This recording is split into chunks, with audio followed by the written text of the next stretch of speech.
کل اپوزیشن حکومت مخالف شو ہوا 60-65 ہزار لوگ گھروں سے بھی نکلے۔ نواز شریف، مریم، بلاول نے یہ تاثر دیا کہ پی پی پی کے 4 اور پی ایم ایل این کے 3 ادوار میں پاکستان میں جیسے دودھ کی نہریں بہتی تھیں۔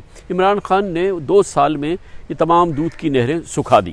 کل عمران خان فوجی لیڈرشپ سے ایسا بغض عناد نظر آیا کہ نواز شریف، جنہوں نے زندگی بھر آصف زرداری کو ڈاکو، لٹیرا، دھوکے باز، بے نظیر کو غدار، کرپٹ ترین بتایا تھا، مقدمات بنوائے تھے، آج اپنے انتقام کی پیاس بجھانے کے لیے محترم بنا بیٹھے ہیں۔ نواز شریف، مریم صاحبہ نے کل پاناما کو سازش کہا، مگر جان بوجھ کر ذکر نہیں کیا کہ اس قصیدے کا جو کہ آصف زرداری اور بلاول نے نیب کی پاناما تحقیقات کی شان میں پڑھا تھا۔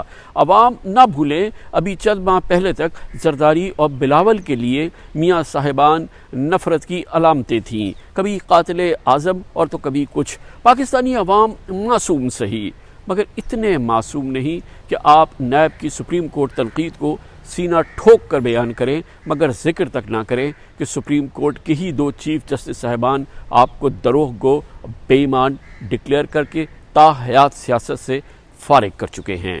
سپریم کورٹ نے ہی زرداری اور اس کی پروردہ اومنی گروپ کے خلاف تاریخی منی لانڈرنگ، جعلی بینک اکاؤنٹس اور کیسز میں جے آئی ٹی بنوائی تھی، جس کے نتیجے میں زرداری پر 6 ریفرنسز قائم ہوا۔ سن 2008 سے 2018 کا پاکستان، دوسری جانب شہباز شریف خاندان کے کاروبار میں 1000 گنا اضافہ ہوا۔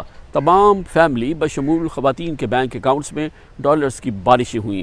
میرے بھائیوں، ناقابل یقین زرداری شریف اتحاد کی پشت پر یہی اربوں ڈالرز کے کرپشن کے کیسز ہیں، یہی وہ گوند ہے جس نے ان ازلی دشمنوں کو عمران خان اور فوج کے خلاف عین اس وقت جوڑ دیا جب خطے میں تنہائی، معاشی تباہی سے دوچار بھارت پاکستان پر حملہ آور ہے۔